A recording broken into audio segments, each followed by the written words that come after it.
él, con Javier Milei, economista que ya está en línea. ¿Qué tal, Javier? Buenas tardes. ¿Qué tal? Buenas tardes, un gusto hablar con ustedes. Igualmente para nosotros, Javier. Bueno, queríamos preguntarte un poquito de todo lo que pasa y de todo lo que se viene, pero aparte, teniendo en cuenta todo lo que ya contás, hoy estás viviendo un momento especial porque te sumás a la política. Hace 2 semanas se conoció tu candidatura a la Diputación. Sí, efectivamente es así. Voy a estar trabajando con Esper y todo su equipo y soy precandidato a diputado nacional por la Ciudad Autónoma de Buenos Aires. ¿Qué te lleva a la política? ¿Ver cómo se hacen las cosas y no estar de acuerdo? Claro, esa es una buena definición. Me encantó, te la voy a copiar. Mira, el tema es el siguiente. Desde mi punto de vista, lo que sacaría a este país de esta miseria y de esta decadencia que venimos llevando por lo menos durante los últimos 100 años es abrazar las ideas de la libertad. Sin embargo, esas ideas van en contra de los intereses de la corporación política. Y como la realidad, nadie va a hacer esas reformas en contra de sí mismo, entonces uno ahí tiene dos soluciones, por decirlo de alguna manera. Está la solución revolucionaria, a la cual yo no adhiero, porque digo, yo no adhiero, digamos, a soluciones violentas. Y por otra parte, lo que tenemos es lo que es directamente meternos en el sistema y participar. Por lo tanto, mi intención es embarrarme y meterme justamente en el barro de la política para dar la pelea desde adentro y dinamitar el propio sistema desde adentro. Claro, bueno, es una palabra fuertísima lo de dinamitar. Ya has dicho que, por ejemplo, si te dieran el Banco Central, lo cerrarías, que fue una Sí, frase pero muy en el conocida. caso ese sería literal. Sí, sería literal. Quiero preguntarte... Bueno, pero digo, a ver, una cosa es dinamitar la política como metáfora, otra cosa es cuando yo hablo del Banco Central, que efectivamente lo cerraría y además mi intención, una vez hecha la reforma financiera y eliminar, digamos, después el Banco Central como la última parte de todo ese análisis, la intención es dinamitarlo y destruirlo efectivamente. Que queden viste como en Roma que están los Los restos, Las escombros. ruinas, sí. los escombros, claro, como registro de una institución que Sí. tanto daño le hizo al país.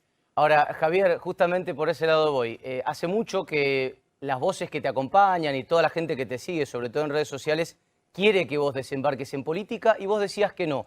Hoy que sí vas a llegar a la política, aunque sea para cambiar la forma en que se hace la Argentina. ¿Cambiás también esa respuesta que dabas cuando te preguntaban, ¿querés ser ministro de Economía? ¿Querés ser presidente? ¿Hoy esa respuesta cambió?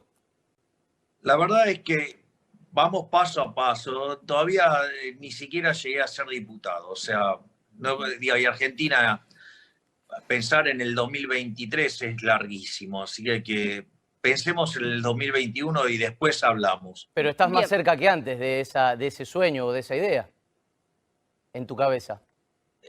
Yo lo que quiero es por el momento dar este primer paso y ver que lo puedo hacer. Digamos, esto es algo muy difícil, es bastante nuevo para mí, o sea, entonces, y quiero hacer algo que la gente no se sienta defraudada. Bien. Entonces, es un proceso. Y pensando en octubre 2020, en el ahora mismo, ¿estamos peor que en 2001, peor que con la hiper del 89? Estamos claramente peor que lo que fue la crisis del 2001-2002. Argentina, de hecho, está transitando lo que es la peor crisis económica y social de su historia. En el año 2002 el PBI cayó 10,9% y en el segundo trimestre, que fue la máxima caída del PBI en la historia argentina, fue de 16%. Si tomamos los datos de este año, se espera, acorde a las estimaciones del Ministerio de Economía, una caída de por lo menos 12% para el año y en el segundo trimestre la caída fue del 19,1%. Si uno toma la tasa de desempleo, en el 2002 fue del 25%, hoy la tasa de desempleo es 13%, pero cuando se corrige por la población económicamente activa, el número está en 29%. Y en caso de que llegue el descalabro monetario que tiene Argentina, derive en una aceleración hiperinflacionaria, que derive en una hiperinflación, vamos a ver los niveles de pobreza en el 75%, por lo tanto vamos a tener la peor crisis en lo económico, en lo social, y además tenemos un desastre sanitario, porque fruto de la cuarentena cavernícola y estúpida que impulsó el gobierno de Alberto Fernández bajo los lineamientos sugeridos por la infectocracia del doctor Pedro Cam. Además, Argentina hoy está en el grupo de los 10% de países con más muertos por millón en el planeta. O sea, con lo cual además tenemos de la cuarentena más larga y más profunda del mundo, además estamos en el pelotón de los 10% que peor lo hicieron. Javier, Pero perdón, en relación a eso, ¿no estaríamos peor sin cuarentena? A ver, estaríamos, pero el punto es por qué no hacer las cosas bien. Si el 90% de los países lo hicieron mejor que nosotros, si un grupo hemos sugerido cómo se hace esto, digamos, hay algo que se llama el método científico, que surge de un modelo de ecuaciones diferenciales que se llama SIR, que quiere decir susceptibles, infectados y removidos.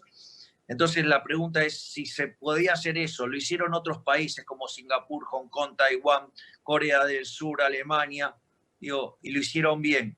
Es más, Uruguay hasta lo hizo mejor que nosotros. ¿Por qué nosotros lo teníamos que hacer tan mal? Es más, cuando se informó de esto, ¿sí? El fascista de Pedro Can dijo que todos aquellos que lo criticaban en realidad estábamos a favor de la muerte. Y en realidad lo que estamos viendo ahora es que los que verdaderamente estaban a favor de la muerte, ¿sí? Era él y todo su equipo. Ya que, digamos, estamos en el pelotón del 10% que peor lo hizo. Javier, yo quiero correrme un segundo de lo que tiene que ver con lo infectológico, con la pandemia en sí, porque en definitiva comparar países es medio complicado. Comparar Uruguay, por ejemplo, con una población mucho menor, con otra densidad, también es distinto. Quiero ir a un punto económico.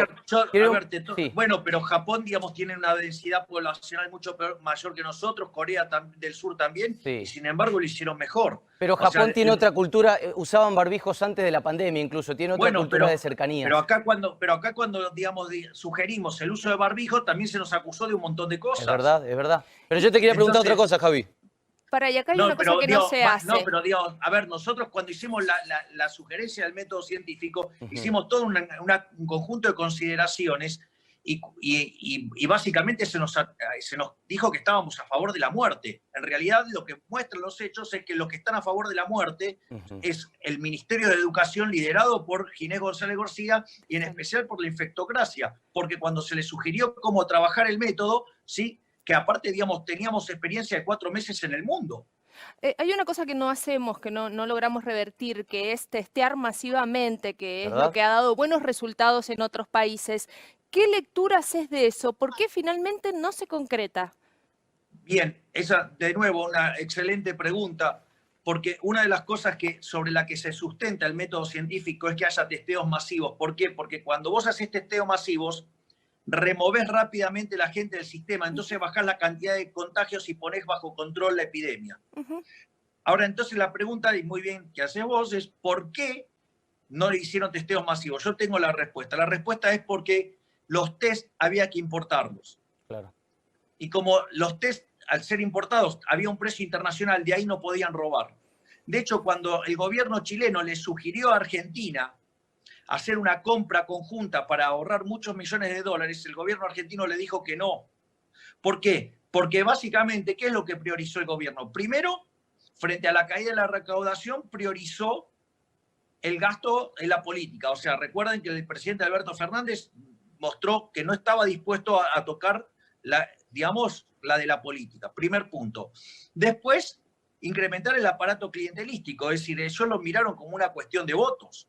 No solo eso, sino que además hay que sumarle que entre hacer testeos y hacer obra pública, obviamente ya sabemos la historia de la obra pública, que es para robar. O sea, con lo cual prefirieron ir por la obra pública. Y en último lugar, con lo que quedaban, testeaban. Por eso Argentina está entre los países que menos testean del mundo y por eso Argentina tiene un fracaso colosal. De hecho, pusiste como ejemplo Chile, que creo que es el que más testea de la región, si no es el segundo, y uno de los que mejor testea, en contraposición a nosotros.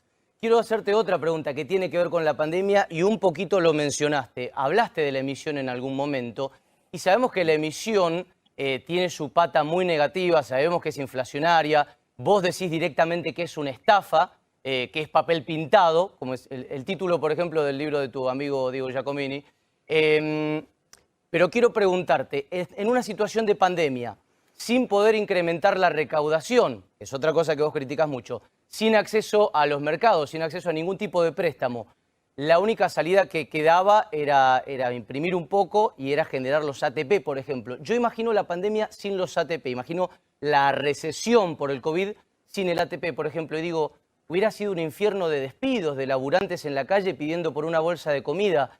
¿El contexto no justifica un poquito en esto, en tu mirada, que se haya emitido para eso? No, no, porque en realidad, a ver, vos tuviste una contracción de la oferta agregada porque se te retiró gente del mercado laboral. Vos no podés contestar a eso con un aumento de la demanda agregada que mete más presión en los precios, emitiendo dinero que nadie quiere porque Argentina, digamos, tiene control de capitales porque la gente rehuye del dinero. Lo que debería haber hecho el gobierno es bajarle los impuestos a las empresas en lugar de matarlas a impuestos, ¿sí? Y la contraparte de eso tendría que haber bajado el gasto público. Por ejemplo, a ver, hay un estudio sobre la ineficiencia técnica del gasto público en el mundo y muestra que la peor región del mundo es América Latina con 4,4% del PBI y Argentina tiene 7,2%, o sea, es el peor país del mundo.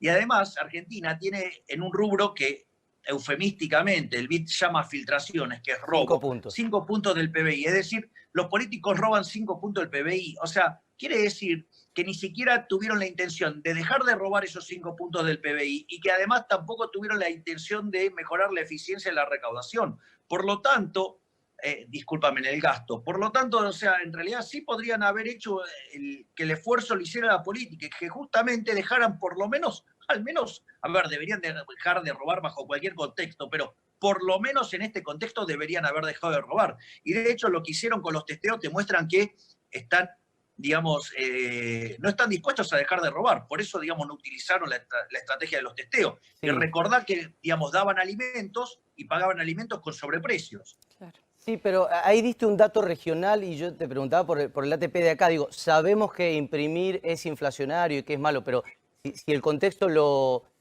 alentaba un poco o era el único bote para llegar a la orilla, por lo menos 6, 7 meses. No. ¿Está bien? No, porque la emisión monetaria es para financiar el déficit fiscal. Entonces, lo que tendrían que haber hecho era el gasto, ya que, digamos, decidieron unilateralmente bajarle el ingresos a las empresas, metiéndolas en una cuarentena cavernícola que los hechos muestran que falló, aun cuando se les avisó que iba a fallar, ¿sí?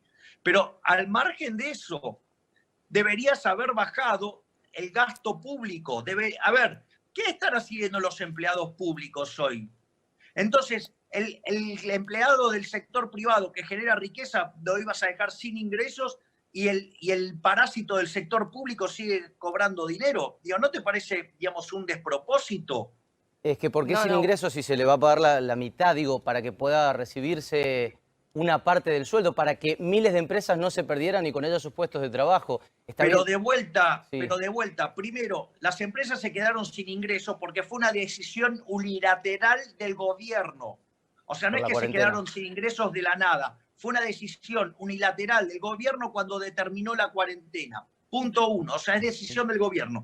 Como el gobierno lo dejó sin ingresos, debería compensarlos. ¿Cómo los compensa? Con las ATP. Pero los ATP, en lugar de financiarlo con emisión monetaria, debería haberlo financiado con reducción del gasto público, por ejemplo, dejando de robar, que roban 5 puntos del PBI.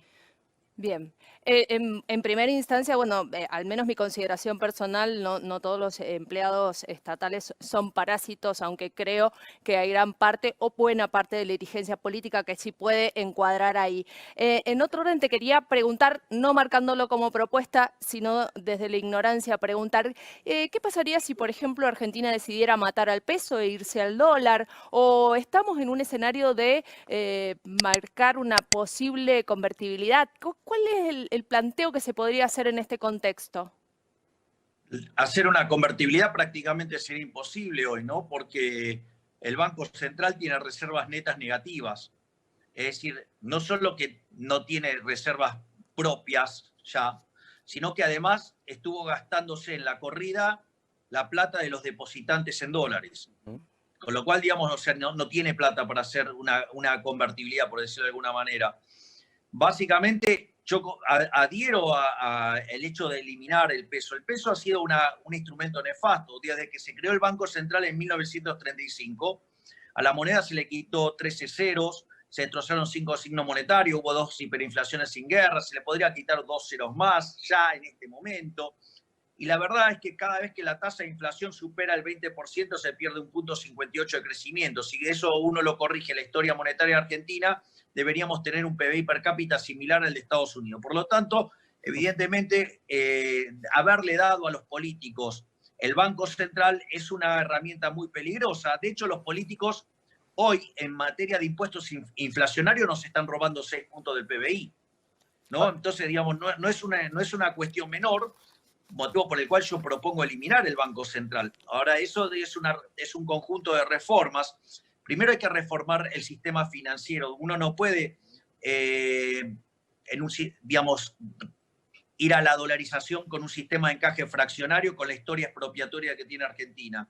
Entonces, primero tiene que ir a un sistema que se llama banca Simon, que es, por un lado, un almacén de valor que funciona como una caja fuerte, y por otro lado, lo que se llama la banca de inversión. Entonces, si uno quiere ganar tasa de interés, va a la banca de inversión. Si sale mal, quiebra el banco o el fondo y solamente son perjudicados aquellos que decidieron entrar en esa inversión, pero no toda la sociedad. Una vez que uno tiene eso, va a lo que se llama a un sistema de banca libre, es decir, que empiezan a competir para que nadie se tenga que hacer cargo de los errores de los bancos.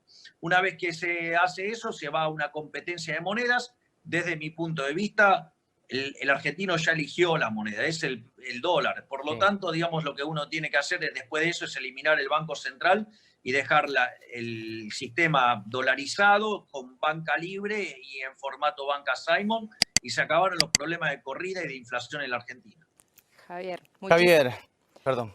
No, iba a decirle, Javier, muchísimas gracias por este contacto, ha sido un placer. Por favor, ha sido un placer para mí hablar con ustedes. Muchas gracias. Un abrazo, gracias a vos.